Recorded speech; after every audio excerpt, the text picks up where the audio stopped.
have a quorum. Wonderful.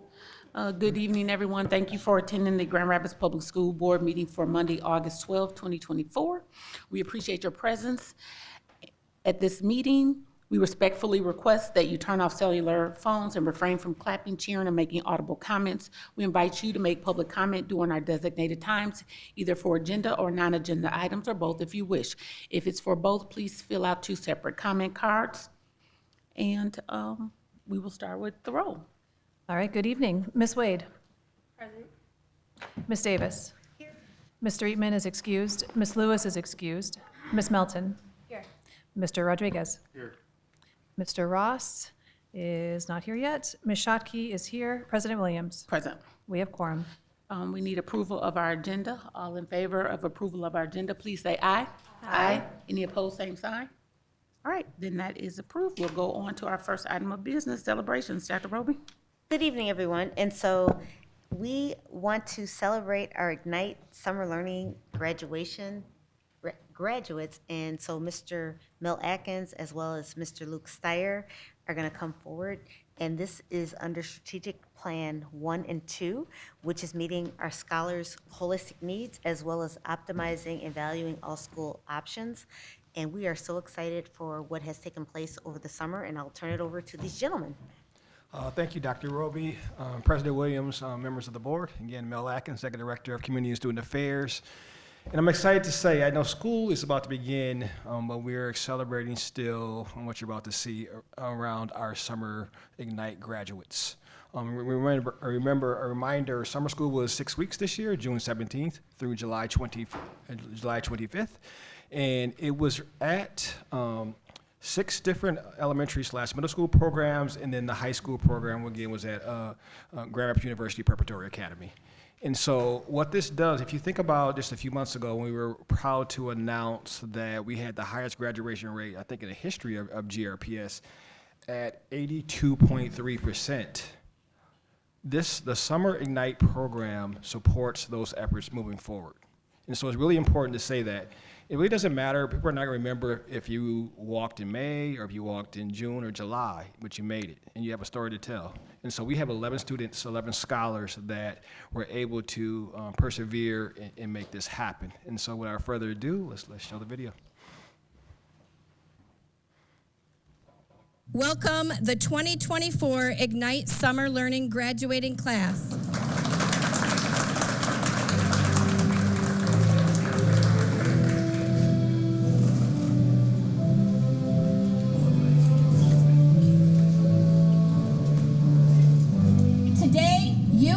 Made it, not to your destination, but to a new beginning. Your hard-earned degree will serve as a key to unlocking countless opportunities, enabling you to pursue your dreams and making a tangible difference in our community and beyond.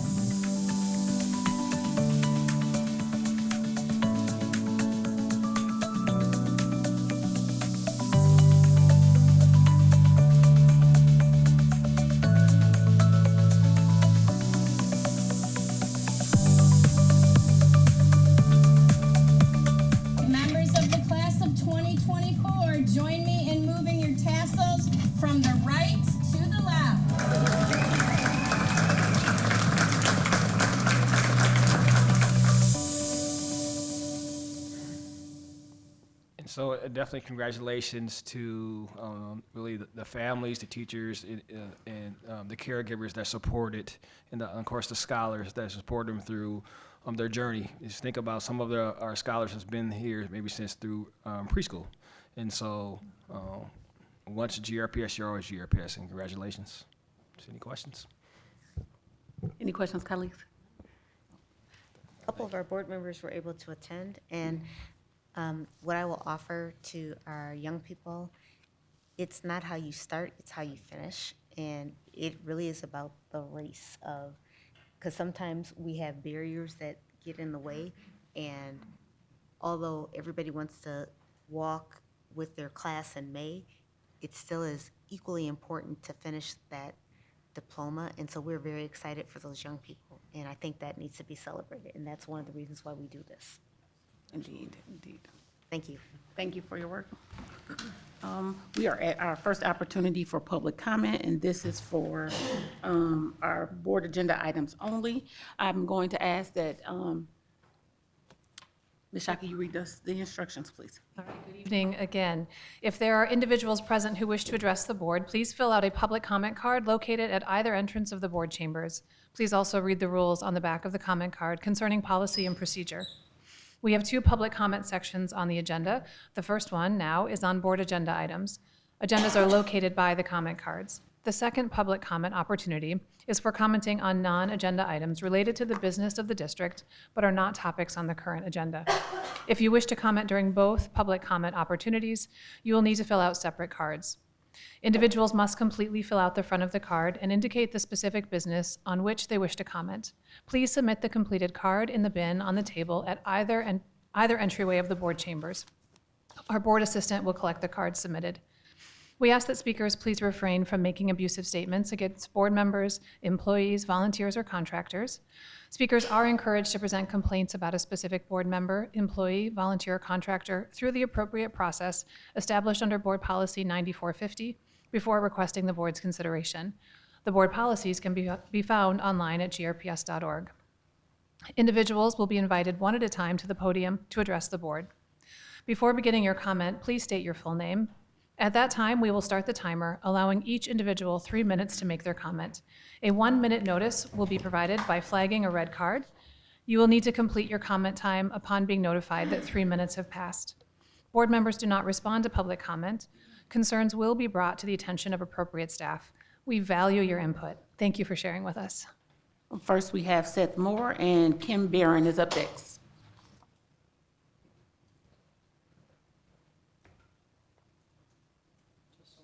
Pull up my remarks here. Good evening, members of the board, Superintendent Dr. Roby, and the Grand Rapids community. My name is Seth Moore. I've been a lifelong resident of Grand Rapids. I am a father of 3 and a committed advocate for the well-being of our students and community. I come before you today deeply concerned about the ongoing inefficiencies in our district's approach to school safety, particularly under the leadership of Larry Johnson.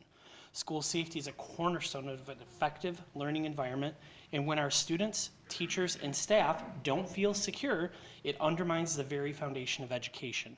Unfortunately, it has become increasingly clear that the strategies and protocols currently in place are not addressing the challenges we face as a district. We need a comprehensive, transparent, and proactive approach to school safety. And yet, under Mr. Johnson's leadership, we've seen a lack of accountability and an alarming absence of innovation in addressing the evolving threats to our schools. We need leadership that doesn't just react to incidents, but works to prevent them. Leadership that collaborates with parents, educators, and community members to create a safety plan that is clear, effective, and regularly updated. Mr. Johnson's current approach falls short in all of these areas. It's time for a reassessment of his role in ensuring the safety of our schools. Our children deserve better, our teachers and staff deserve better, and the community deserves better. This board has a responsibility to ensure those in charge of protecting our schools are doing so with the highest level of efficiency and transparency. And if that's not happening, it's time to find someone who will. Thank you. Ms. Barron. Next, we have Sarah Sack-Smith.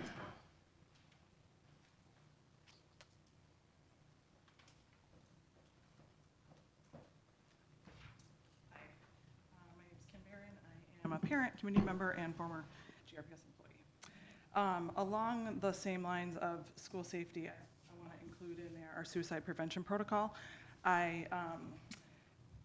Our current suicide prevention protocol is outdated and dangerous. It's part of emergency protocol book that is also outdated. The current protocol for students expressing suicidal ideation has not been updated since 2010. That's nearly 15 years ago. A multidisciplinary team has been recommending changes to this protocol throughout the 9 years that I served here, and yet we are still sending students home when they express suicidal thoughts, so essentially suspending them, requiring parents to obtain an evaluation and documentation that does not exist, and no clinician would provide a statement saying that the student is no longer a threat to themselves, and allowing these students to return, or only allowing these students to return after obtaining that documentation, which they can't obtain because no one will provide that. This forces individual schools to make their own decisions about how to handle these situations, which are occurring regularly. Data shows that inconsistency in managing these types of situations is dangerous for an organization and for the students or the patients. And putting students out of school for expressing mental health crises is unlawful. Even though district leadership has been presented with evidence-based, trauma-informed protocols to replace our current protocol multiple times and over the course of nearly 18 months, we're still suspending students and requiring outside evaluation and documentation that families cannot obtain. Also, the current protocol is only available in a hard copy, which is housed in a 3-ring binder that are located throughout the district in offices of leadership. District leaders are required to attend a training on a Saturday to get the emergency manual that holds this and all of our protocols. These books are supposed to be collected and updated annually, yet most of the protocols were last updated in 2010. My book, which is in my former office, was in my office for 8 years, never collected, never updated. First user on most of the protocols is staff, and yet staff do not have access to these books because they do not go to a Saturday training because that is outside of their contracted hours. Other district protocols, or other districts, have protocols available through a digital app right on their district-issued devices, making safety protocols available to all users. I'm asking the board to please hold our district leadership to higher standards for the sake of our kids. Sarah Sachs-Smith, and then Lisa Lent Vander Zoen. You're on next.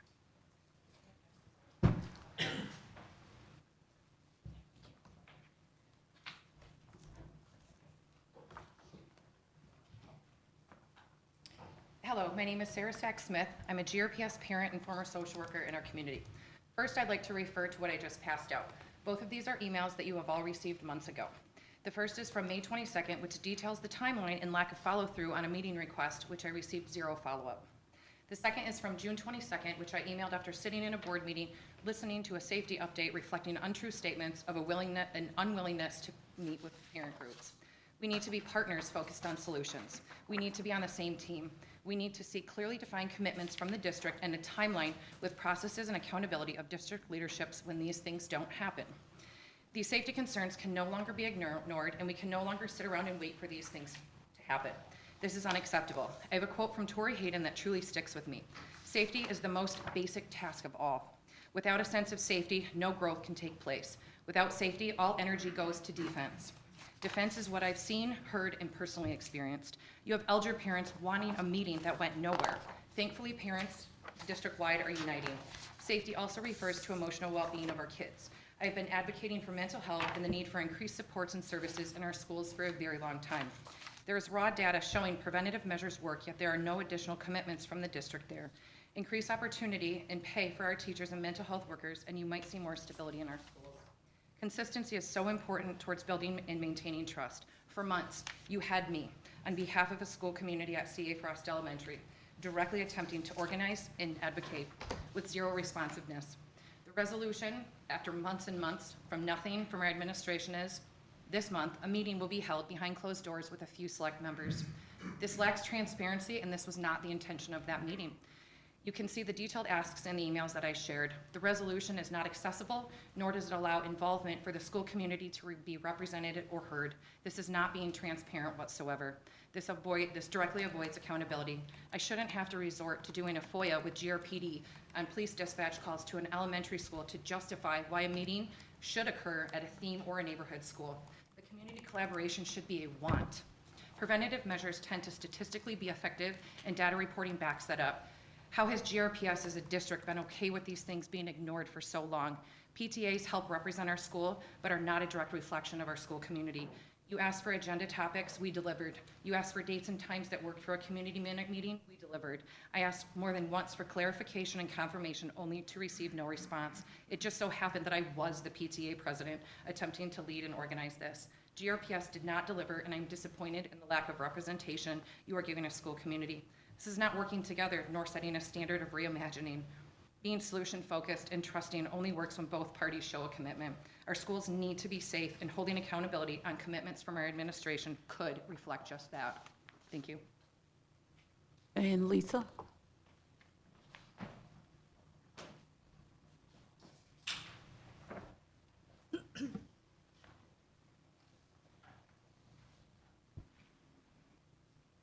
Good evening. My name is Lisa Lint Vanderzowen, and I'm the parent of 2 GRPS middle schoolers. I had no intention of speaking tonight, but after just reading the executive summary and 27-page FOIA report of the shooting at Elger Middle School, I had to speak up. If anyone here has not read it, I have a couple copies to share because it's something that all of you need to be aware of. Every day I send my 2 girls to school, trusting that GRPS is doing everything in their power to not only provide them with a good education, but to also keep them safe. We as parents and caregivers are told to trust that the schools and district are doing everything they can to keep our children and staff safe. I think we clearly see that's not the case. How are we letting students go in and out of the school building on their own? How is there absolutely no control of students that are wandering around and threatening a school security officer? At some point, someone needs to be an adult and stop that. This is just one report from a few hours in one day. This is just what we know of. How many other incidents like this are happening in our schools that we're not even aware of? How are we supposed to trust you with our kids? How are we supposed to feel confident that they are safe under your care? I can tell you I don't feel safe sending my kids back to school, knowing that this is the standard for school safety. Changed my mind.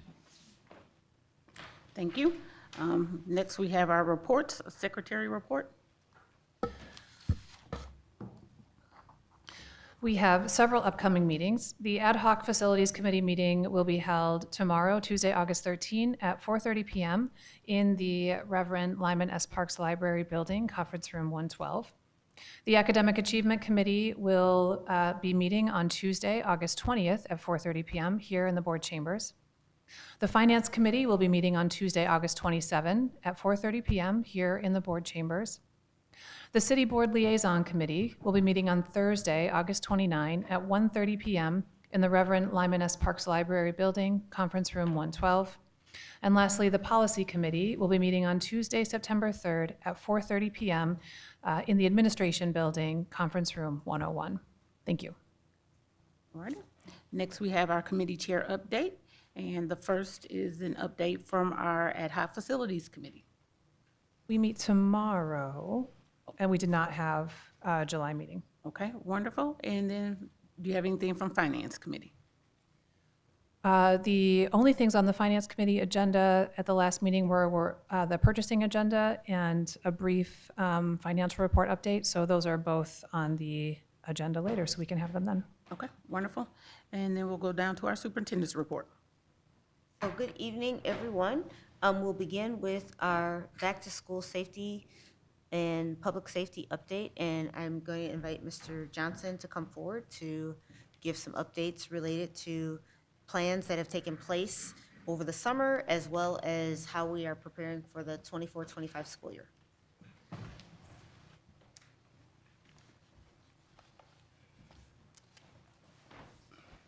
Good evening, President Williams, Dr. Roby, other distinguished board members.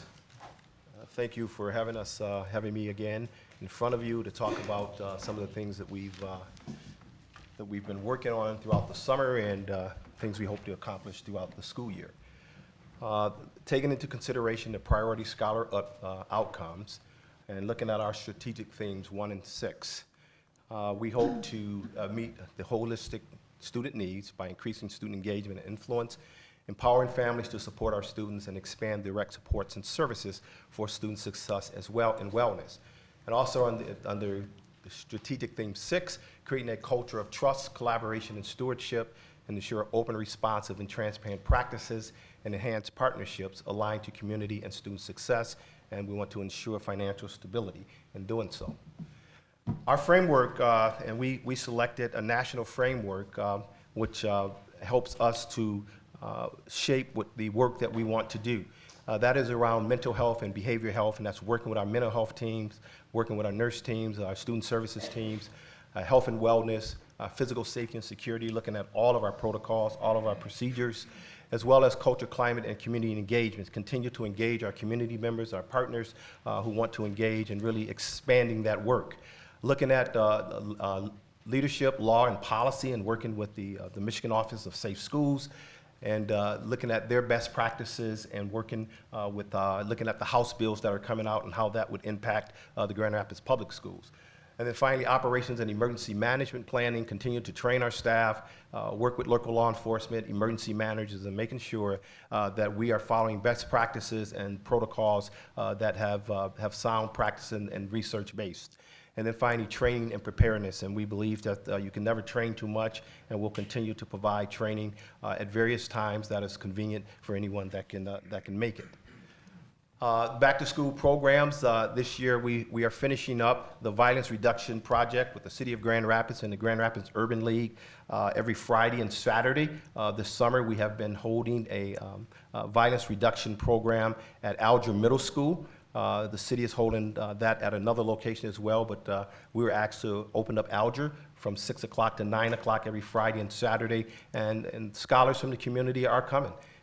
What I shared with the team this morning is that one of the things we found out, we thought basketball would be the most participated event in, and we found out it's not. It was chess. Young folks wanting to learn how to play chess and participating in chess. We'll continue to do that for several more weeks, intentionally stopping at 9 o'clock so that we can get our scholars, our young kids off the street so they're not in a position to violate curfew. Back-to-school event and backpack giveaway is this Friday. We partnered with a local partner who wanted to do some back-to-school events, a safety day, and they were going to do it at another location, and asked if Alger would be available. We told them that it would be. So they're going to be hosting that, and we'll provide some support on that back-to-school giveaway. There'll be gun locks being given away at that time as well, more information on safe gun storage.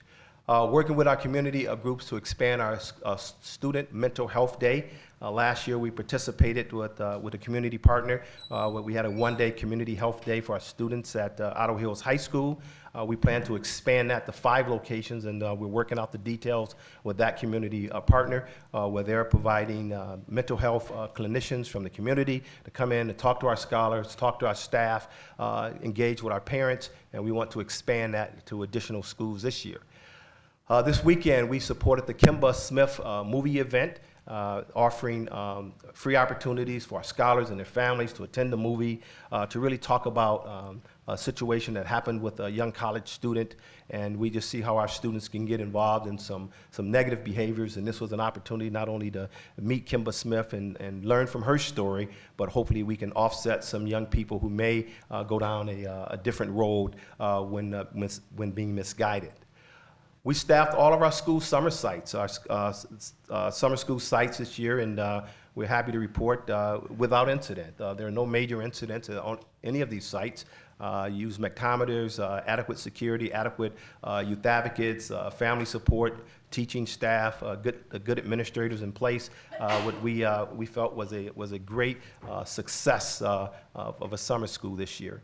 And then we're working with the offices, OAP, the Accountability Office in Grand Rapids, to bring programs to all of our high schools and learning how to engage with law enforcement on a more positive manner. Many of our scholars have had some negative impact with law enforcement, and we're hoping not only to bring law enforcement in, but bring some legal teams in just to share some information with our students on how not to become engaged in antisocial behavior or behavior that can lead to criminal charges. We want to prepare our students to make better decisions as they travel.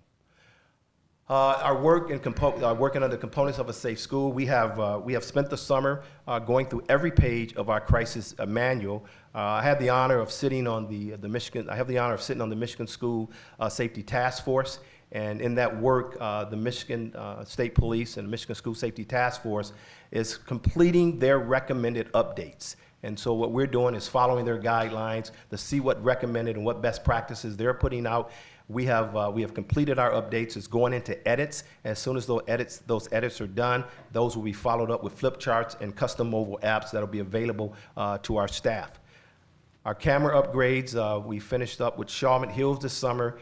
City High School is starting here pretty quick, and we have 2 other camera projects that's going to go into work, and we'll continue to upgrade all of our cameras and hope that all of our schools will either have upgrades or have cameras in every building within the next 2 years. That includes our card access upgrades and placement of metal detectors and additional micrometers that have gone into the buildings and will be used at the principal's discretion, and in some buildings, those principals are electing to do that daily. We also added, and we are starting with our comprehensive middle schools. As you can see the picture here, door alarms that have been added to doors, and it's being added to doors that are not used on a daily basis. These are back doors, gym doors, that scholars may be able to slip out without anyone noticing. And so we are putting local alarms on those doors so they alert if those doors are open. We are starting with middle schools. We will expand it into our high schools. Again, selective doors that are not used on a day-to-day basis, because we understand that students do come and go in and out for educational purposes, but we want to put these on the doors that they're not used. We're looking at our Raptor visitor management system and expanding that into our high schools as well. There's a module on that deals with attendance, and so we want to, we're working with a company, with a vendor, and coming in this week on Thursday to continue to look at how we can enhance and get better use of our current Raptor system. All of our secretaries went through the Raptor training this summer. And we are going building to building to make sure that if we missed a secretary or missed a building, that those secretaries have an opportunity to get one-on-one training on how to utilize the Raptor system. And of course, we'll continue to monitor Gaggle and use other electronic devices to help our security efforts. Our audit as a work plan. We have converted our audit into a work plan, and so now we're taking that audit and going through that audit page by page, building by building, to address any deficiencies or recommendations that was made by our consultant. And we didn't see anything that was glaring in the report, but we saw some things that we felt that needs to be addressed, and so we're going page by page, bullet point by bullet point, and our team will be addressing all of that throughout the school year. We'll continue our crisis debriefing training, as well as get heavily involved in the behavioral threat assessment management program that is being recommended by the Six Sigma group and the NTAC, which is National Threat Assessment Center. That is a model that was embraced by the state of Michigan, embraced by the Kent Intermediate School District. We now have 4 individuals trained. In our department, I think there's at least 1 and maybe 2 that's trained in our mental health division, and we will connect with them and look at best practices and putting together a better program to manage behavioral threat assessment in our schools. Our mental health first aid, all of our security staff this week are going through a mental health first aid program, so we're in a position to better identify scholars who may be struggling and be able to work with the administration team, work with our mental health team to get some resources to those scholars. And this year, we are starting, hopefully start a school safety advisory committee that not only includes staff members and parents, but also our scholars, so that we can hear more from them of what they would like to see occur inside of the district. We are completing our secured entryway projects. We have 2 secured entryway projects left, Dickinson Elementary and Westwood Middle School, and we're just trying to work through the logistics of both of those programs because they're very complicated programs, complicated systems to design, and so we're continuing to work on those programs to make sure that we can get secured entryways in those buildings. Our joint trainings this year, right now, there's 125 school safety officers from around Kent County. It's the largest gathering of school safety officers that are involved in a 32-hour training for the ISD training, and then there's an additional 8 hours for GRPS team. But that is going on right now, hitting various topics that are applicable to the work that they do on a daily basis, and that started today, will conclude on Friday. We came in at about 98% of our drills were done and done in a timely manner. We hope to come in at 100% of our drills. We'll continue to do our drills and train our staff members how to do drills where they're age appropriate as well. We install knock boxes on every one of our buildings. The knock box is an opportunity for fire department to gain access to our building after hours or in an event of an emergency. We're looking at the possibility of installing what we call blue boxes to give law enforcement that same opportunity to get into a locked building if they don't have a key card or a hard key. We're re-engaging our building lettering process to make sure our doors are easily identifiable and that in an emergency teams can get to the correct door. Critical incident mapping is, we've completed that system and we'll be downloading that to the police CAD system. And that'll be a 3D images of all of our buildings that the police can look at if they have to respond to our building. And then Stop the Bleed kits have been placed in our high schools, each one of our high schools, as well as emergency panic radio systems that goes directly into the police department in every one of our buildings that we own. That includes non-educational buildings as well. So they would have a direct line with law enforcement in the event of an emergency. PTA, PTO meetings, we hear our parents, and what we want to do is we've assigned officers to a particular school this year where they will be attending PTA meetings. Some of our staff, when additional resources are needed, as requested, we will get additional personnel to those meetings as well to address any concerns and answer any questions that our parents may have. And so we're prepping our team to be ready to do that. I don't have a lot of information on what's going on in transportation, but we did make sure that our hubs are set up and we're making sure that our security is there to help supplement at the transfer station at Westwood, but family support takes care of the other hub stops, and met with Dean's representative who's been driving the routes and are ready to move buses when school starts, as well as make sure that the hub stops are staffed.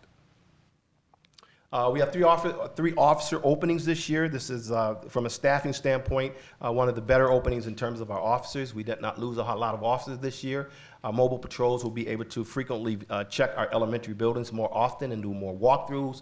We met with the police chief this morning about doing additional walkthroughs of our buildings with their officers as well. And of course, we've talked about the 40-hour training course that all of our staff is participating in, so we can at least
Okay, so overstaffed would be, like, if we were able to overstaff some of those schools like you did this summer, would that be the visionary plan? No, the visionary plan would be to expand the school security program into elementary buildings so we can go more into preventative measure. We believe if we get to young people earlier, that we can help set a mindset where some of the acts and some of the disorderly conduct that students create would be reduced, and building those relationships with kids much earlier. have we thought to like overstaff some of our like middle and high schools that are having lots of incidents or more incidents than others? As we look and analyze the data and the report incidents that come in, we oftentimes will shift personnel to another building to address an issue as we see a consistent number of incident reports that come in on a weekly basis. We have shifted staff to what I would call overstaffing that building so we can identify what's causing the uptick in the reporting. And that doesn't mean just security officers, but behavior specialists and all the folks that we needed this summer. I would say that security is just the icing on the cake, and that all staff members are part of the security team. So making sure that we have family support, youth advocate, intervention specialists, teaching staff, everyone who has a keen eye on safety and security. It should not just be relegated to one department, but to the entire district staff, including parents as well, keeping a keen eye out on what could go wrong in our district. And the hubs, who do parents reach out to if they're having issues with the hubs? That's managed by the Family Support Department. They send information to us. We make sure that get down to them as well, and make sure that is covered when they have. There's also the transportation hotline and the transportation email. They can get information into those email banks as well, and we'll get a response back from those teams. Thank you. Yep, thank you. Anyone else? Yeah, I'm just wondering, you referenced something going on at the state level, that they're finishing a plan for safety and mental health. Which plan is that, and when will it be finished? The state of Michigan, the Office of Safe Schools, make a recommendation on what should be inside a crisis plan. And so that is in the process of right now. They're in final revisions and reviews and they will send out templates to schools to say, these are the recommended changes that we want to make in your plan. Oftentimes, there's none. Sometimes there's a couple things that comes out. I anticipate, because I help write the plans with the state, I anticipate there will be some things that are recommended to districts that we make some adjustments to and make some changes. So are we changing our plan after that point? I was having a hard time understanding. We will make some, we have already started, and we're in a draft form. There's a couple things that's going to come out around student reunification, that we paused on student reunification to make sure that we are following the state recommended guidelines on student reunification, as well as common language. So when will we have a new plan then? I'm hoping to have I hope that we have been done by now, but I'm hoping that we have a new plan mid-October where it's been edited, reviewed, printed, and training has started with books. Okay, and then will training be offered to staff within their contractual hours? If the professional learning team allows for that, then we're willing to do that. Yep. Yeah, thank you for your presentation. I also had just a few questions about the crisis management plan because, excuse me, I also have heard that it hasn't been updated since 2010, but I also want to give you the opportunity to clear that up. If it has been updated, or why is that the perception throughout our district? The perception throughout our district is because a crisis plan does not need to be updated every year. It is a rolling document where sections of a plan or a particular part of a plan should be updated. But if there's no changes on the state recommended guidelines or national recommended or best practices, there would be no need to rewrite that particular part of a plan. And so as we look at plans not only from locally, from the ISD, from the state level, and from the national level, if there's no reason to rewrite the entire book, then that doesn't need to happen. And that's pretty much industry standard across the country. I know of no district who rewrites a crisis manual every year. It's reviewed every year, but not necessarily updated. Portions of the book or a particular plan may be updated, but not the entire book. And is there a plan to allow staff that haven't gone through training that book, or is that school policy, or is that district policy that you cannot receive that crisis management plan unless you've gone through the training? The comprehensive crisis management plan is typically issued to administrators. Okay. There is a 2-page or a flip chart or a flip page that is handed out, that's more condensed, that more user-friendly, that's given to staff members who do not need to go through training. To learn how to use the comprehensive plan, we had requested that staff members go through a training. And many of those trainings did occur on Saturday because that was the one time we can get our building administrators. That was not intended for staff. It was intended for building administrators to spend a time at what we call our School Safety Leadership Academy, where we can have some honest conversations about school safety and security, look at best practice, work through some tabletop exercises. And that School Safety Leadership Academy has been going for about 15 to 18 years. What I would say a lot of success in getting our administrators through that program. A lot of success to the point that we added the advanced class where we were bringing in outside individuals to come in and talk at a more comprehensive level on various topics related to school safety and security. Okay, and so then our administrators, if let's say a staff member doesn't make it to the Saturday training, are they expected to learn from their school administrators about what's in that manual, or how do they get that information aside from the flip chart? Again, staff members are not expected to know what's in the comprehensive book. They get a one-pager that identifies 6 to 12 things that can commonly happen inside a building. It takes no training to do that. It is a bullet-pointed process that they could follow. Building administrative staff, if they can't make the training, we offer it 4 times a year. If they cannot make the training and request a one-on-one, we will send someone out and sit with them and go over the book one-on-one to make sure that they understand how to use a crisis plan. The number one failure of a crisis plan is an individual's inability to know how to navigate the use of the book. Right. Thank you so much. And sorry, I just have one more question. There's a lot to cover, and I had a lot of questions. I'm glad to hear that we've got a school safety advisory committee coming up. I don't know if you have a date off the top of your head when it might start to meet. I do not have a date. It will Okay. be this school year. Okay. As soon as we can work with our communications department and solicit some families, solicit some staff members, and some scholars who want to be involved, we will get that rolling. Okay. And then finally, I know you said you have a back-to-school event this Friday. You said there's a partner. What partner is that, and what time will that be held? It's going to be at Alger from noon until 6. Save a Life a Day is going to be hosting that, and we're providing support in terms of a building. We're providing gun locks, safe gun storage information that we will get on their tables as well. Okay. Thank you. Yep. So, Mr. Johnson, pretty comprehensive report about safety. So I have a fairly basic question. For the year of 23-24, did we have an uptick in incidents of school violence, or was it,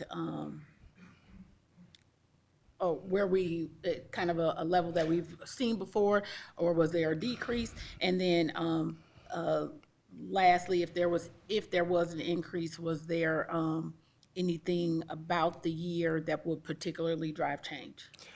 Not based on the incident reports. There's nothing that would necessarily drive change. Our uptick had to do with disorderly conduct, but that's a catch-all category because many things are put into the disorderly section, and so including truancy issues. So in order for us to really get that clean data, we would need to go in and pull out those truancy reports out of that disorderly conduct. But in terms of weapons, actual handguns, we were down in actual handguns. And so there's some other areas that we were down, but we can surely pull that data for you and share that data with you in terms of the categories that we track. And then lastly, I know when we looked at some of the discipline issues, we noticed the equity issue that showed up. And so I am wondering if there are plans to somehow address the issues that come up through a equity lens, as we understanding that we clearly have some disparities there, particularly around race. We're always looking at equity as we do our work and keeping that in the forefront of our mind as we work with our administrators, work with our student services offices, make sure that is on the forefront of everyone's mind as we see the uptick in black and brown students that are suspended. That is something that's on the forefront of our work, and we continue to work with our students to make better choices so they don't end up in that disciplinary process. Mm-hmm. So as well as working with students, are we also working with staff for uniformity? Our our professional learning department has been engaged in providing equity-based and cultural-based training to our staff members through in various forms of professional learning. Okay, thank you. Ms. Davis?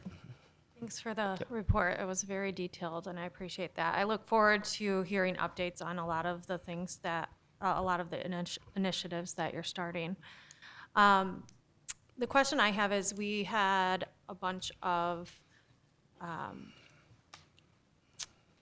the portable metal detectors that we purchased. Do we have any sort of plan as to how those are going to be distributed in the buildings this year, or how we're going to inform families? I know there were a couple comments we got from the community. We didn't know it was going to be there, that sort of thing. So I'm wondering if you have a plan moving forward for this school year. Again, working with our it is in our student handbook, but working with our family, our communications office, we will send out information in terms of how they will be used inside of the building. We've always allowed the building administrator to make the decision when they wanted to use, and we've also in the public safety department went with a random and unannounced search process, which we think is the most effective in keeping weapons out of school. That is the best practice, random and unannounced. But we hear from a community, and we live in a community that would like to be informed, and so we will work with our communications office to make sure that they are informed that we are using the devices. Less intrusive look, and and quicker to get our scholars into the building, but very effective devices. And along the same lines, when you speak of the drills, you're speaking of security drills, like? No, when I speak of drills, I'm talking about 100% of our security drills were done. 3 at every building, 100%. Our severe weather drills, which require 2 in the building, and then our fire drills require 5, and there were a couple schools that came in at 4 and not 5, but there was no schools that we had a glaring or blaring concern that were not doing drills. Principals were doing drills. Isn't there also a shelter-in-place drill? That is part of your emergency drill. Your emergency drill can be a lockdown, shelter in place, or reverse evacuation. You can take pick whatever one you want, as long as it's listed as an emergency drill. And do the schools take ownership as far as whether or not that is communicated to families as well, or is that a universal protocol for how that's communicated? The schools, we leave information with the school administrator. We talk with our communications office, and we've gone both ways with that of notifying families afterwards, and in some cases we have not, but we've heard that families want to be notified. So there was a standard letter that sits out there in draft form that building administrators or communications office can send out to families once a drill, an emergency drill is done. They're not notifying them on a fire drill that's done inside the building, but I think parents were saying the emergency drills. Because we have a couple scholars who we have to go into the building prior to a drill and remove those scholars or get around those scholars because they have some issues that the drill can be a little bit more upsetting to them. So those parents have communicated to us, and we will communicate to those building administrators to get that child removed so they're not in the building or they are with an adult when that drill happens in the building. So as you're all speaking on the, I don't know what sparked this in my mind, but someone did mention the practice of essentially suspending students who have expressed suicidal ideation. That's also something that I've had to kind of work through as a former, staff member for GRPS. And so this isn't necessarily a comment for Mr. Johnson, but also for us as a board. I think that is something that needs to change. I don't think that really does any good for students, for families, to essentially say, okay, you expressed this need, go home and figure it out, and come back, when you're good. So I'm gonna step in. I do not know of a situation where we have said, go home and figure it out. That would be highly inappropriate. No, I'm just saying, I just want to be careful with how we're stating things. And if somebody is expressing suicidal ideation, there is a protocol by law that we have to follow. And I am not aware of a scenario where somebody has said, go home and figure it out. And so I just want to be really careful with how we're stating things. And so I want to say that is a common practice in our schools and has been. So I think that's something that we need to figure out. So Mr. Rodriguez, I'm a pushback because I think it's important that language is important. And so as we're stating things, we want to make sure that we're accurately depicting something versus what our impression is. And we can certainly look into that. I am not aware of a situation where someone has been told, go home and figure it out. And so that's where my pushback is. Okay. And yes, that was me expressing it in a different way. But the practice is students have to go and get a note from a clinician or a note from a mental health service provider and come back. There's a And so- protocol that by law and that by our district policy that we have to follow, and we do follow that. And then there's other layers. And so when you talk about someone's mental wellness or mental health, there's certain things that we are required to follow. And so I just want to be really clear in, as we're having this discussion, that we're not misleading or saying something based on perception versus what actually has to take place. Right. That's my only push. Yeah, and I apologize, I should not use hyperbole with such a sensitive topic. However, my anecdotal evidence and my anecdotal experience has shown that that is a practice that we have within our GRPS schools. And I'm a push back again that has not been my experience. And Okay. so we will agree to disagree on that topic.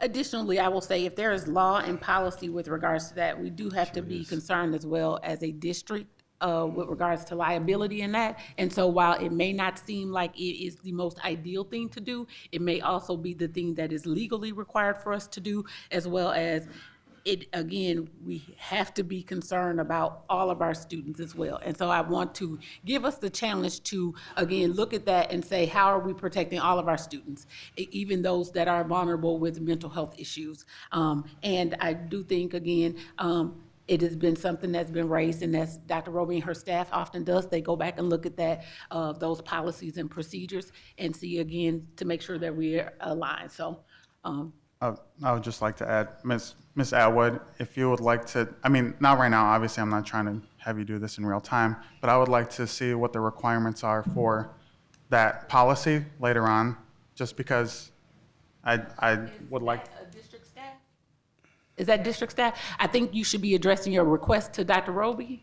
I'm about to say Dr. Flores, but Mr. Rodriguez, your ask is to your to your employee, not to her employees. So I want to caution us to not muddy those waters. It's important that as board members that we know our role, and our role is to address our concerns with our superintendent, which is our employee. So I would encourage you to make your ask to Dr. Roby. And I apologize, I meant Mr. Cottle, our legal counsel.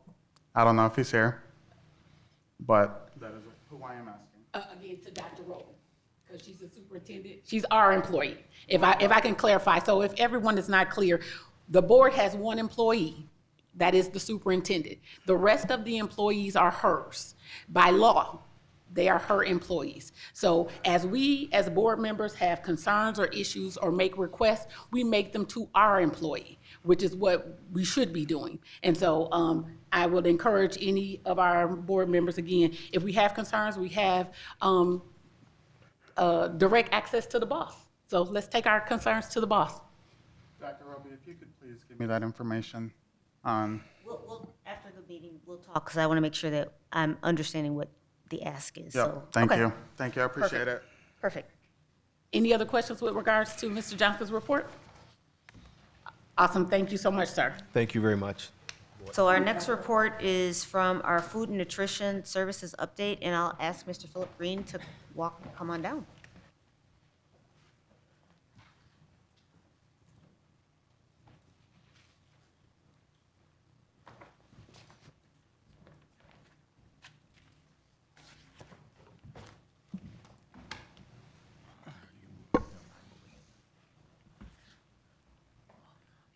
No, I mean, I can do it. That's not a problem. Okay. Thank you for the opportunity. Dr. Roby, President Williams, distinguished board members, thank you for the opportunity to be in front of you again. We're very excited about this upcoming year in food services, so we thank you for this opportunity to speak with you. We are focused on the strategic themes of number 1, 3, number 6, which includes meeting holistic student needs, ensure equitable access and outcomes, and create a culture of trust, collaboration, and stewardship, especially with our scholars here within the district. We had the opportunity again to participate in the 10 cents a grant, 10 cents a meal grant. I think this is my second year. We're going to the third year. We will be applying for the 24-25 school year. That application just was approved actually a couple days ago. We have until September 19th, I think, to get that information in, so we will be participating in that. It did allow us an opportunity to serve some of the local produce from West Michigan. A couple of those were River Ridge Farm in Kent County, as well as Peterson Farms in Oceana. So we are able to do that. Our team nutrition grant generated $16,000. That helped us with more local food, like Super Bloom, which is maybe 2 miles from here, Blandford Farms. So it was very local that grant helped us get some greens, some beets, and some other items that we could send out to the scholars. That grant ended June 30th and will not be renewed for the upcoming school year, unless something comes up and they find more money. I'm not sure what's happening with that. But it did, again, allow us the opportunity to support local farmers in putting those items either on our menu or on our salad bars.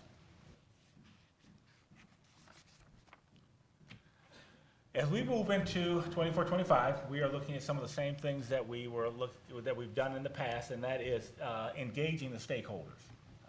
I will be, as the year gets going, setting up meetings where I can sit in on the student advisory board. We will be looking at surveys again. Mainly with the surveys will be when new items are introduced, which will be periodically coming throughout the course of the year, which would also include the taste testing events, which would follow up with those new items. Just to give you a heads up, any item that we put on the menu comes to the Nutrition Center first.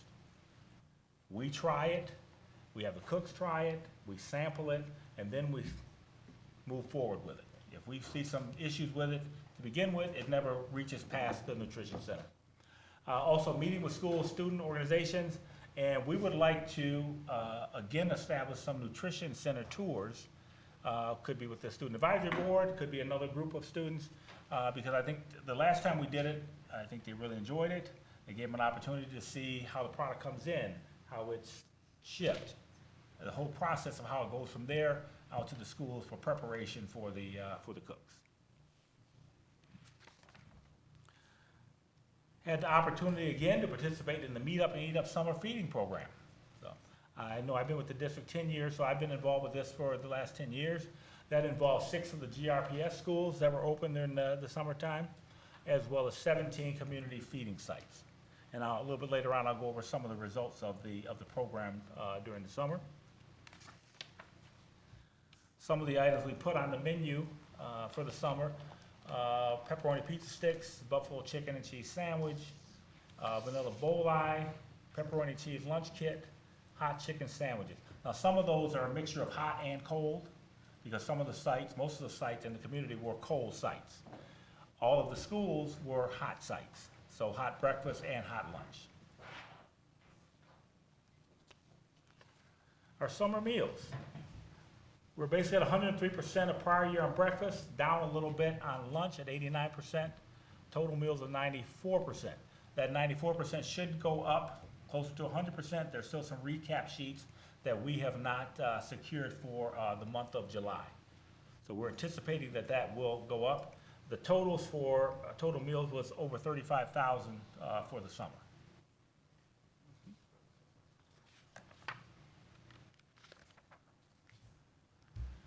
New menu items for 24-25, and this is just the start because we get new items in periodically. We have vendors coming in, we have manufacturers coming out with new items, but we will be in the first quarter here menuing the chicken masala.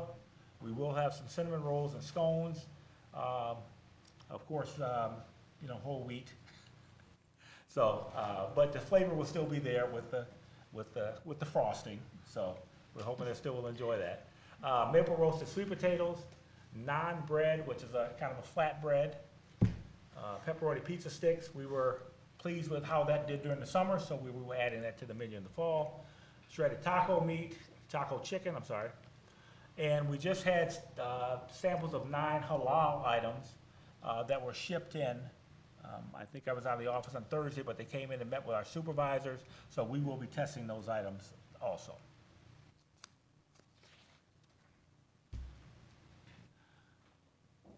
I put this up there because of our commissary kitchen production. We're always looking at new items to try to add additional items for the scholars. And be honest with you, especially for the middle school and high schools, where we're adding new salads, adding new items to the salads. The munchers, like the Greek salad, we're adding new items to that. So that's a constant evolution of trying to enhance the offerings to the scholars. You want to talk a little bit about the innovation and competition?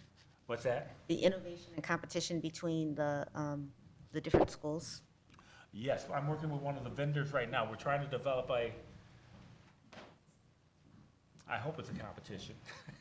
We have some of the cooks that really get into this type of thing, but we are going to offer kind of a contest where we're encouraging the cooks to come up with new subs. So it will be using a certain turkey item. They can kind of develop it from there. So we're pretty excited about that. We have the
I am going to focus primarily on the start of school and the active construction projects, not necessarily the design projects that we have going on. I will ask that I could come back and give you an update on those at a later time. The strategic themes that we are supporting will be theme 1, 2, 3, and 6. As you can see there, since facilities pretty much touches a little bit of on all these aspects right here. So the active construction projects that we have going on right now, and we'll go into detail with which each one of them, will be Innovation Central and GR Montessori, Kent Hills, Sibley, Coit, one playground. It says playgrounds, but it's really one under construction, and parking lots. As I mentioned before, we do have some projects under design, and I will be coming back later on to give more information on that and the look ahead projects. So we can start with Innovation Central and GR Montessori. Before I go into some of the details, one thing that I wanted to invite all of you is, if it's okay, Dr. Roby, the ribbon cutting ceremony that we're planning on Monday. You gotta be there early though, 7:15 a.m. And it's going to happen at that stairway, that center stairway that you see on the picture right there. So we're very excited that after 2 years, we can do this celebration. We are still working on some commissioning issues with the HVAC. It has been a little bit of a moving target. I do have to say that it has been difficult because a lot of these things are somewhat out of our control based on manufacturers and getting information from Johnson Controls, so on and so forth. But we're making progress, not as fast as we want. So we're still struggling with some spaces. The temperature is not just right, so we're still manipulating that. So that project is ongoing. One of the things that I'm thrilled about is that the GR Montessori, the rooms were extremely loud. The air was so loud. And I'm so happy to say that we figured it out, and now they're quiet. And we're going to be able to deliver classes there without that disruption. And I won't bore you with the details, but it was a pressure issue with the units. So at Montessori, we did have some difficulty getting some painters over the summer.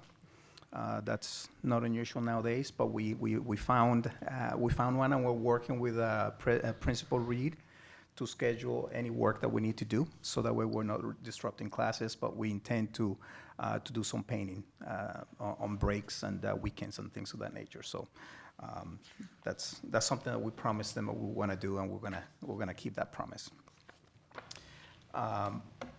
Moving on to Kent Hills, the boiler replacement, that project is completed. We did a preliminary startup last week, and we got the inspections done. We're good to go. So later on, when it gets cold or colder, we will do the startup and the testing under the heating season. So we're good there. We don't have any concerns with school starting. Sibley, can you see that floor? Mm-hmm. That's the new cafeteria floor. It is so beautiful and shiny. We're super happy. The Crispin Company and the contractor, the subcontractor for concrete, I can't remember their name. It'll come back to me. They did a great job. We did this type of floor here at the kitchen and upstairs in the art room. So it is a floor that is very easy to maintain, and it will be as durable as the building will be there. We were able to complete the flooring projects that we had, the hallway painting, as you can see, and toilet room floorings.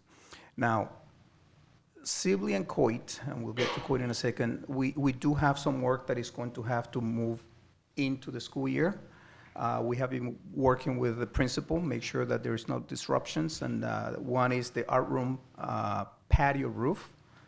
That's outside work, and the boiler installation. The boiler was, and the patio system, they were both late in delivery. But both of them have access directly from the outside, so the crews don't have to go inside the building to be disruptive.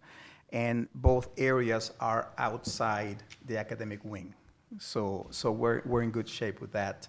And we are anticipating the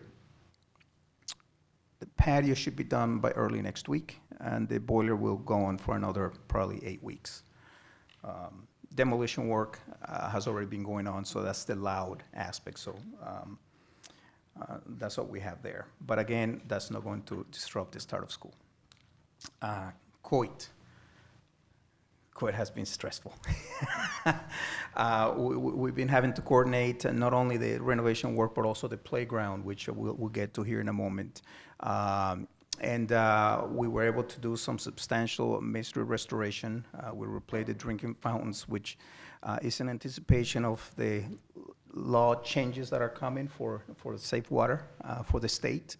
And obviously, we did some playground site improvements, and I'll share a little bit more with that about that when we talk about the playground.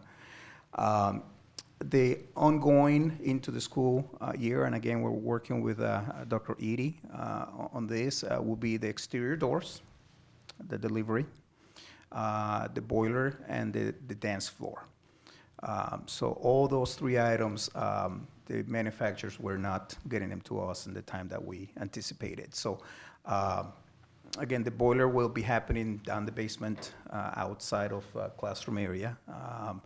And both the door and the classroom, the dance classroom, that work we will schedule during breaks or weekends. So we will not be disrupting school at all on that. Phase 2, of course, is under design right now. We're hoping to issue it for bids this fall for next summer's construction. Of everybody's favorite project, playground. So as you can see, that's what we have there. I say 98% complete because I still need to go and finish some edges and tuck in the area. But it's there, it's beautiful, and I cannot wait to see our scholars playing right there. The soccer field is in place. I'm waiting to see the goals. They should be brought on site and installed this week. And the asphalt area that is right now underway, the contractor is already stripping the existing asphalt that is between the building and the playground, and is expected to be done by Thursday. Now, going back to last summer, we have taken some steps to make sure that we're going to be okay, because I'm looking at the rain and it kind of makes me nervous. But we're working with the contractor, the site contract, to make sure that that work is scheduled through the weekend if necessary to make sure that it is done. But we're not anticipating that we're going to have that issue. But it's coming down to the wire. So, but we will be ready. We'll be ready. So. And the last 2 projects that we had under construction this summer are these 2 parking lots. We have Shamat and Richmore. Richmore, we were able to actually increase the size of the parking lot. I believe it was by at least 10 or 15 more parking spaces. On both sides, we actually upgraded the finish to heavy duty, which should give us longer life of the parking area, especially if we have buses driving in and service trucks and things of that nature. So that's what we did. Shamat was interesting, the things that we found once we started the excavation. We found 2 abandoned septic tanks and a lot of abandoned utility lines. So I'm not so sure what we had there decades ago, but I presume maybe at some point there were some houses in that on that area. So that did push a little bit the schedule. It did create some delays, and it did take a big bite out of our contingency, because those were not anticipated expenses. But as you can see, the parking lots look awesome. They look great, and they're already being used, and we're ready to receive our students. So that is the end of my presentation for us to be ready for school. And I'm very pleased to say that we're in great shape.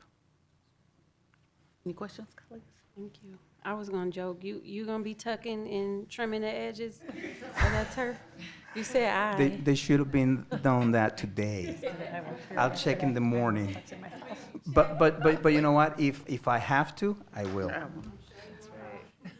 I am excited to see Ridgemore's parking lot. I think I have maybe talked to you a time or two about some pothole dodging over there, and so I'm glad to see that is completed for our students and our families. That was a tough little lot to navigate. Yes, I have to also give a shout out to our grounds team because we have many other parking lots that are in really, really bad shape. And I drove around and they surprised me. They actually fill in all the potholes. So it's temporary patching, but it was a happy surprise. I didn't know they were doing that, and I'm so glad that they took the initiative and they got it done to make it better. So. Wonderful. Thank you, sir. Thank you very much. Thank you. And Mr. Smart, for your team and for the work that you're doing, I am so appreciative even of the images because I think it's important. You can talk about stuff, but then also kind of connecting it to the images. And one of the comments I made earlier today, I said, to be able to see your face, your reflection in the floor, yes, that's kind of cool. Oh, yeah. And that playground at Coit, I'm excited for our young people because it's a playground that allows everybody to have access. And I know that you, as well as the staff and the community, have been very intentional about making sure that our play areas are accessible to all.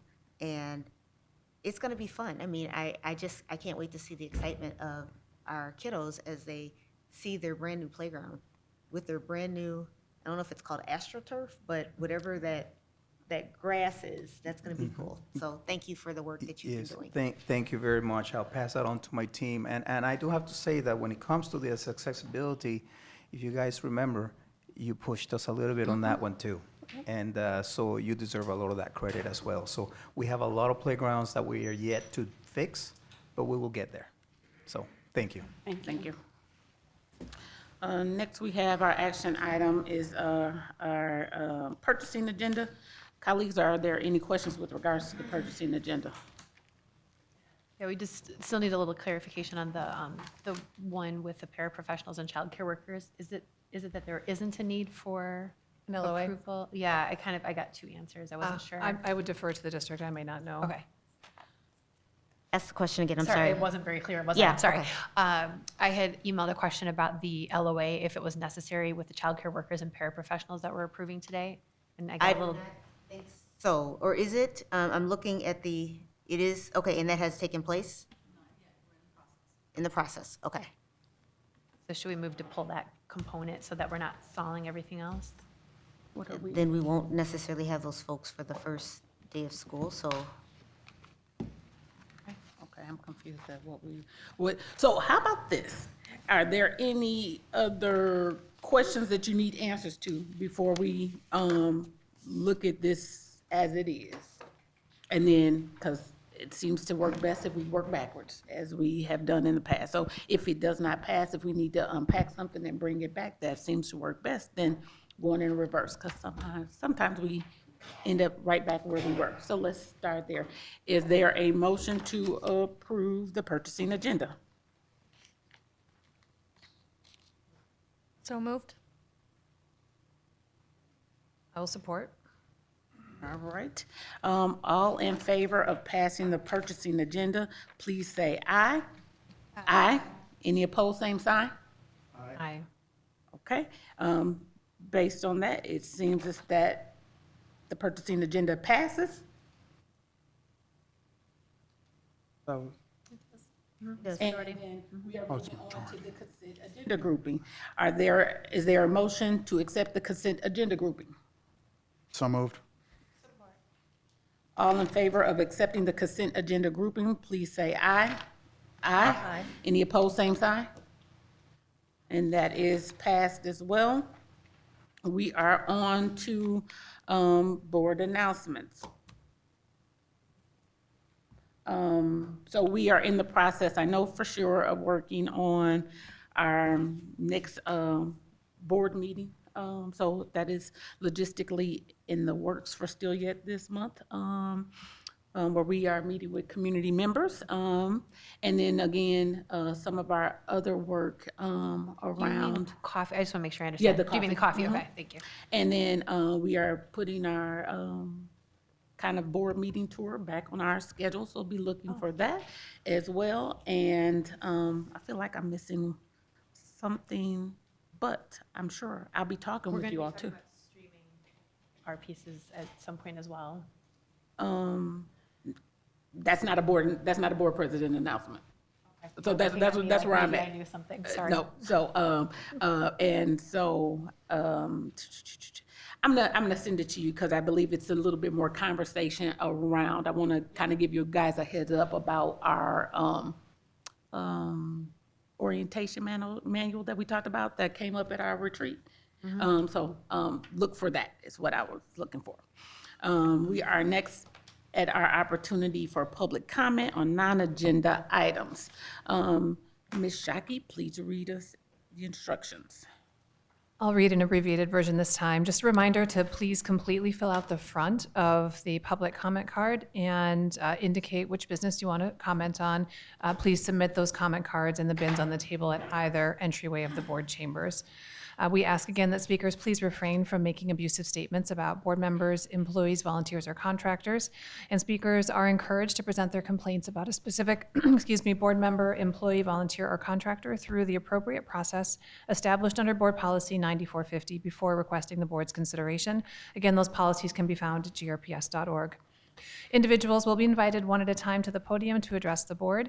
Before beginning your comment, please state your full name. At that time, we will start the timer, allowing each individual 3 minutes to make their comment. A 1-minute notice will be provided by flagging a red card. You'll need to complete your comment time upon being notified that 3 minutes has passed. Board members do not respond to public comment, but concerns will be brought to the attention of appropriate staff. We value your input, and we thank you for sharing with us. First, we have D. Jones, and then we have Ronald Self on deck.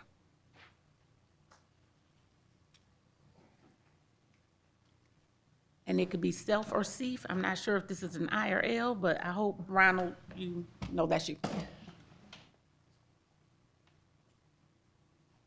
How's everybody doing? I'm D. Jones. I'm a passionate entrepreneur and visionary. I just attended this esports summit, this esports coaches summit at the Kent ISD. It was pretty cool. It was pretty cool because I got to connect with Michigan State University's head coach, who I know very good. He actually stays here locally, and his parents went to Creston, and we were talking about actually getting our scholars and our students opportunities at Michigan State University, along with Baker College, and I was connecting other esports coaches across the district and just across the different school districts to different gaming companies. I'm very excited for esports just because of all of the collegiate opportunities.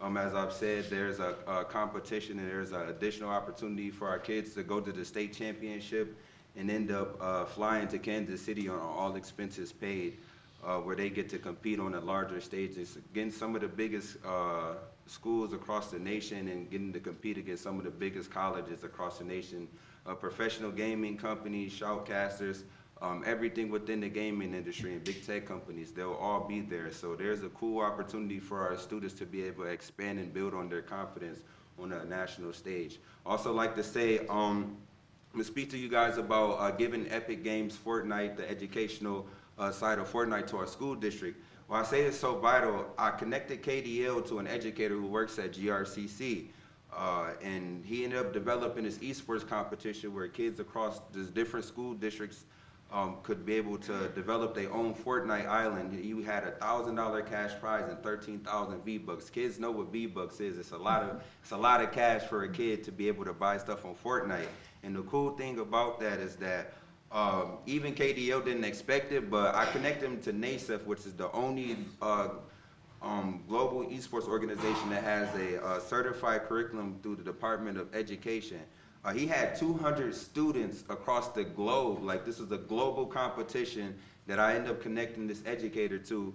and develop something that kids all across the United States and across the globe ended up competing.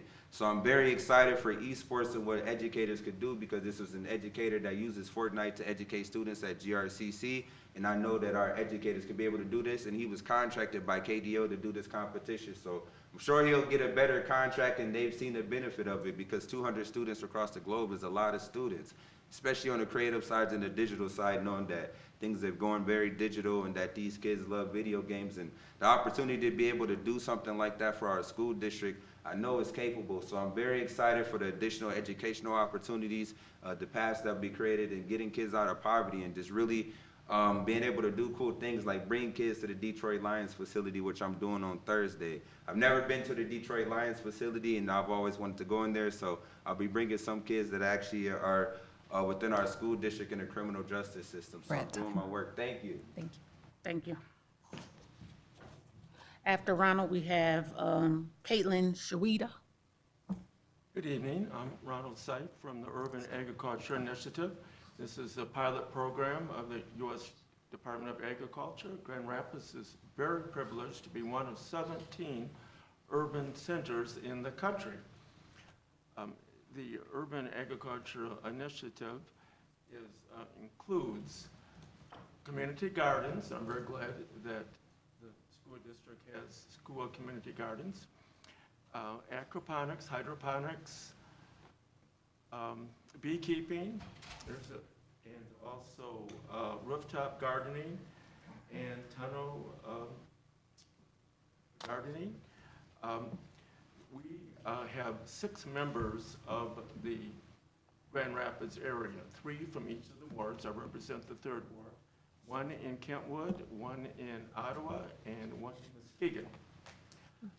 Mrs. Liz Visser is our chairperson from the Zachary Nature Center. And also Lance Cry of Urban Farms is also one of our members.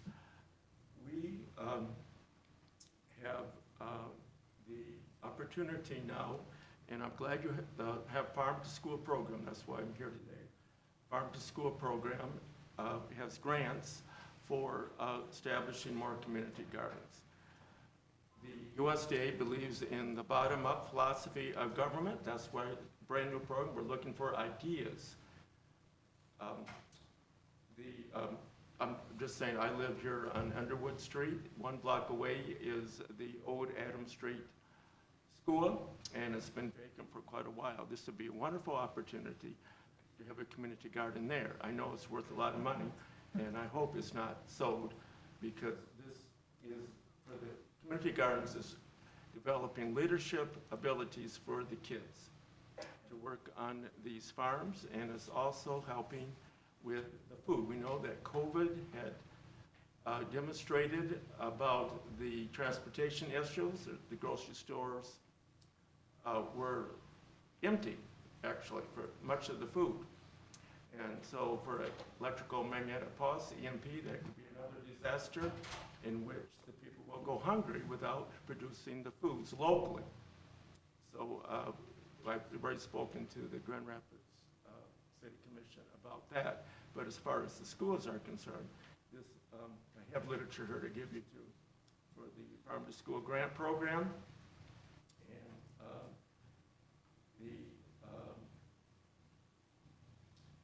And I think that's about everything I have to say. If you have any questions, I'll be glad to help you out. Thank you so much for allowing me to come.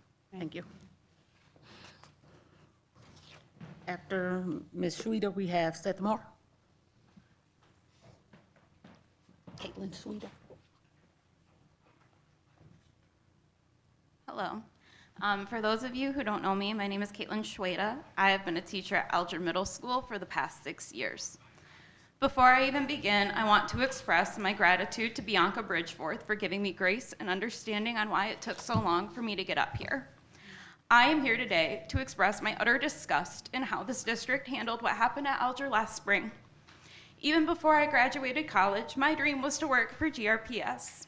I used to tell people that this district was the best in the world, and I truly meant it. Now, I understand the weird looks that people would give me in return. May 21st was the worst day of my life. I haven't gone a day without thinking about the absolute screams of terror I heard from the 6th grade babies who had seen the accident outside. I can still hear Javion's sister crying in my arms as we prayed in the office. I still can't go to sleep at night without thinking about what I should have done differently. However, unlike those of you up here, I contacted Bianca after the accident. I went and saw Javion in the hospital. I went to school the following weeks and tried to heal a hurting community. I took the Childries out for a day of joy. Where were you all? Where have you been?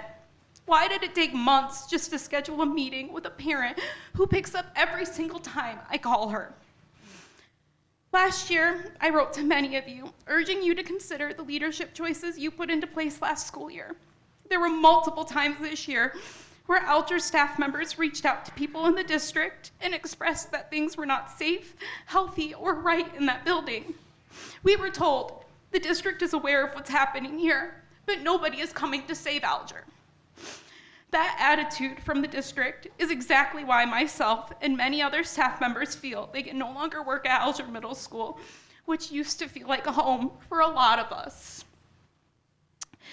While we can't change the past, you've been trusted to help shape our future. And as a once very proud employee, I urge you to please make things right by Bianca and the Childries. And I urge you all to reflect and make better decisions in the future that won't leave an entire community destroyed and a young man permanently damaged. Please do better and do right by the children of this district. Thank you. Seth Moore. Next, we have Kim Barron.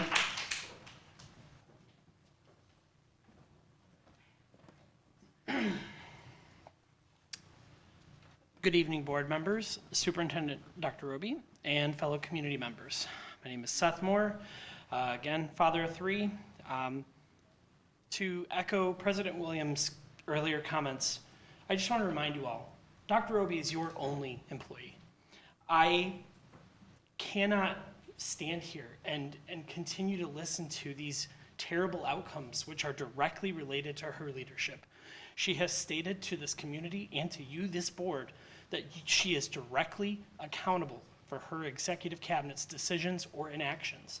And I would argue a kid getting shot at school counts as inaction.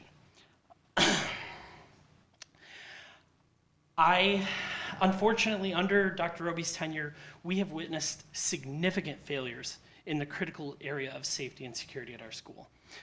This shooting is a tragic and devastating reminder of these shortcomings.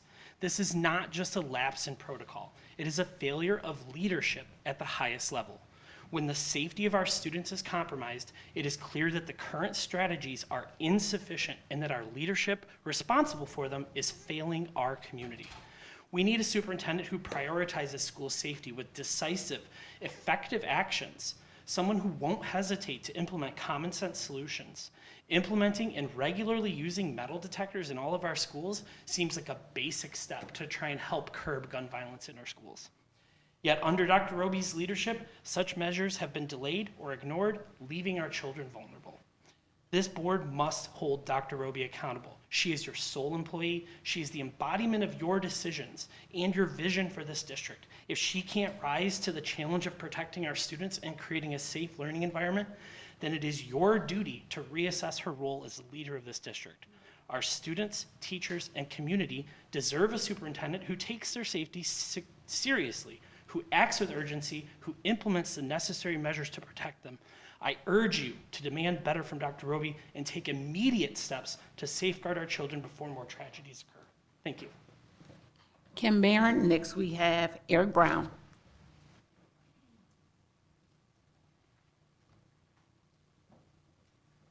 Oh, lastly, if there are any other people who want to make comments, we need your cards ASAP. Hi again, I'm Kim Barron, parent, community member, and former employee. Just to follow up on my previous comment and then the discussion that happened down here, keep in mind you do have a behavioral health director, supervisor, and 20+ therapists on staff who know the laws around mental health and schools very well, and they can be very helpful if asked those questions. And MDE has provided a model policy, comprehensive model policy, that the district would be wise to adopt around suicide prevention. So I just wanted to share with you all, I resigned after 9 years in the district. It was 9 of the best years of my life. I loved working for Grand Rapids Public Schools. I thought it would be maybe helpful to share just a few reasons as to why I resigned. Dr. Roby has already received this information in writing. One of the areas that I wanted to discuss is the lack of accountability to high quality services. I believe our district has the potential to do great things in the community. We have many smart and passionate employees, yet our district so often settles for mediocrity or worse. Regular evaluations using current updated evaluation tools for every single employee at every single level would be a good place to start. Secondly, I would like to discuss the use or lack thereof of evidence-based trauma-informed standards of practice. In regards to the suicide prevention protocol, I already mentioned another area that could use attention is around our sex ed education. Comprehensive sexual education is not consistently being provided district-wide or prioritized by district leadership. There is not a clear system for curriculum updates, training, implementation, evaluation, as there is for other subject matter. We have a lack of health-endorsed teachers, lack of accountability and oversight. Sex Ed Advisory Board needs a district leader with decision-making authority to consistently attend and offer guidance. Meanwhile, we have students as young as middle school who are sexually active and still unsure about basic body parts and functions. Lastly, I would like to discuss the leaders who lead from a place of fear and intimidation. I've been so disappointed by the way that so many leaders in the district lead out of fear and intimidation. A good leader takes time to build relationships, understand their employees, encourages them to achieve great things and produce excellent outcomes. However, I have worked with many leaders in GRPS who rely on fear and intimidation to give them power and a feeling of respect, rather than developing trusting relationships and organically build respect. I've experienced times where I ask questions or express concerns to leadership and I'm told that I'm misinformed. When I ask for clarification, communication with that leader comes to a complete halt. Other times I bring up concerns and there's no response at all. I strongly feel that employees are an organization's built-in quality assurance mechanism. When employees ask questions or elevate concerns, this can be used as an opportunity for the organization to look at issues and make improvements. But in GRPS, questions and concerns are met with defensiveness, aggression, or simply no response at all, until GRPS sees its employees as highly valued professionals who can help the district realize its full potential. We're at time. Okay, thank you. Eric Brown.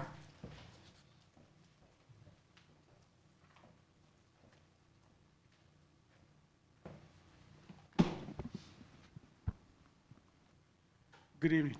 My name is Eric Brown, President and CEO of the Urban League of West Michigan, 81-year historic civil rights organization that its mission is about social justice and economic justice, and we've been fighting here. I'm the 8th president, so obviously 7 have gone before me. We've been doing this business 8 decades in this community.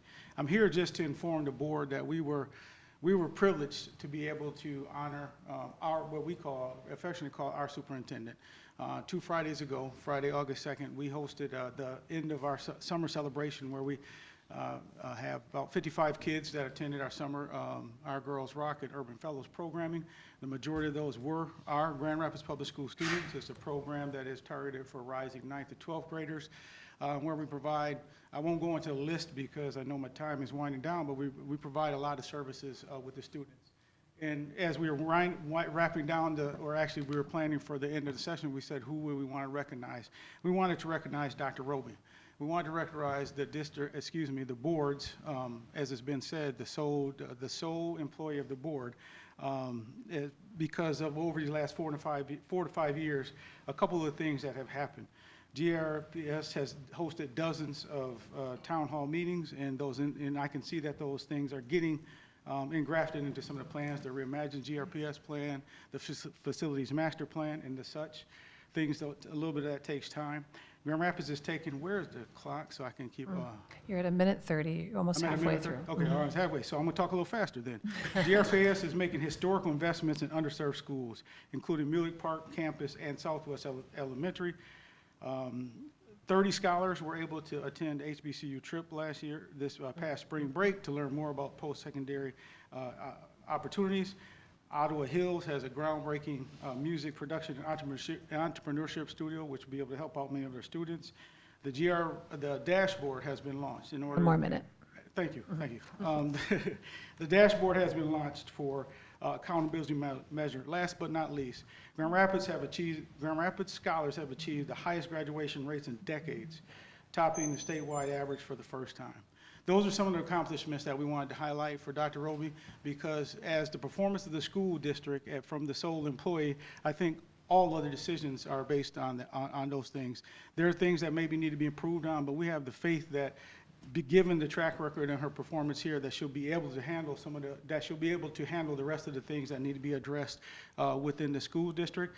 And the last but not least, I just would, Ms. Shockey read these off, but bullet point 8, 9, 10, 11, and then our policy 1370, how meetings should be conducted.